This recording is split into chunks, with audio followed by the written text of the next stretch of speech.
रामपुर में civil line क्षेत्र के अतिक्रमण वाली दुकानों को तोड़ने के बाद नगरपालिका ने दुकानदारों के पुनर्वास की योजना बनाई।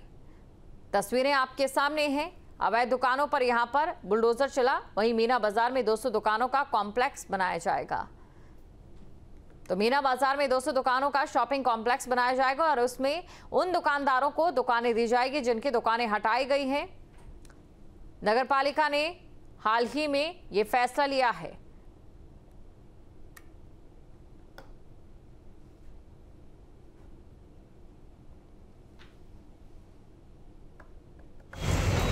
यहाँ पे 26 साल से सर अब एकदम तोड़ने का आदेश हुआ है जी। क्या करेंगे? नहीं, आप क्या करेंगे? बोलते हैं चल तो रही है, उस टाइम चल पड़ेगी ना, क्या पता।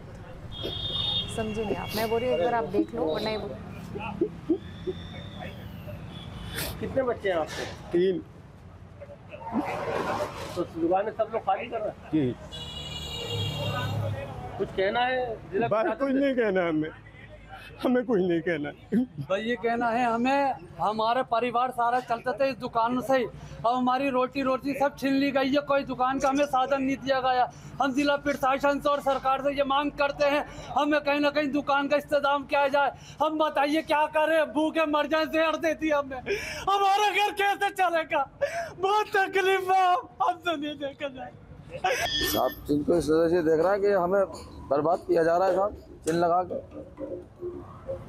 कितनी ऐसी दुकानें हैं जिनको नगर पालिका द्वारा कुछ नोटिस मिले हैं या नहीं मिले हैं? नोटिस हमें तो नहीं दिया गया है साहब। नोटिस किसी दुकान का नहीं दिया गया है। हमें नोटिस नहीं दिया गया है। अगर नोटिस दुकानें तो 40 साल से कायम है यहाँ पर। तो ये किसने दी थी आपको? जी, नगर पालिका ने अलॉटमेंट किया हमें। नगर पालिका ने ही अलॉटमेंट किया है और हमारे पास कागजात भी हैं, हमारे नाम अलॉटमेंट है। महीना नगर पालिका सालाना जमा हो जी साहब, उनसे मिले, आए हुए हैं, आप उनसे बाइक लीजिए, उनसे मिले तो उन्होंने कुछ नहीं कहा, हमसे कोई सुनवाई नहीं है हमारी। रामपुर में पुलिस प्रशासन और नगर पालिका द्वारा बुलडोजर की ताबड़तोड़ कार्रवाई की जा रही है। अभी सिविल न्यायालय के आदेश के बाद कुछ दिन पहले ही 40 दुकानों पर बाबा का बुलडोज़र कब्जा और अतिक्रमण मुक्त करा लिया गया। अब हमारे पीछे ये कुछ दुकानें नज़र आ रही हैं।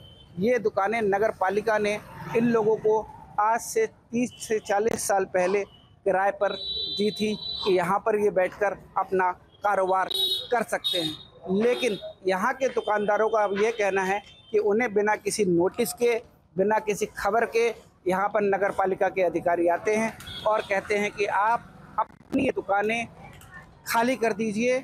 और अब इन दुकानदारों का कहना यह है कि हमें कम से कम बता दो दिया होता, हमें कम से कम 5 से 4 दिन का समय तो दे दिया होता, हमें नोटिस तो दे दिया होता। अब हमारे बच्चे क्या खाएंगे? अब हम अपना कारोबार कहाँ पर करेंगे? ये दुकानें हमारी पुश्तों से यहाँ पर हैं, हमारे फोरफादर यहाँ पे कारोबार करते चले आए हैं। नगर पालिका ने हमसे उस समय 10,000 रुपये सिक्योरिटी ली थी और उस समय ये सिक्योरिटी लेकर हमें ये दुकानें दी गई थी। हम लगातार इन दुकानों का किराया भी देते चले आ रहे हैं। हमारे परिवार इन ही दुकानों से पल रहे हैं। लेकिन अब कल हमारे परिवार का क्या होगा? अब हमारी रोजी रोटी का क्या होगा? कम से कम नगर पालिका हमें बता देता, हमें कहीं और जगह दे देता, हमें कोई शिकायत नहीं होती। लेकिन हमें बिना बताए एकदम से हमें ऑर्डर दिया गया है कि अब ये दुकानें आप खाली कर दीजिए, ये दुकानें आपको खाली करनी पड़ेंगी। तो हम कहाँ जाएंगे? एक सवाल खड़ा होता है नगर पालिका के ऊपर।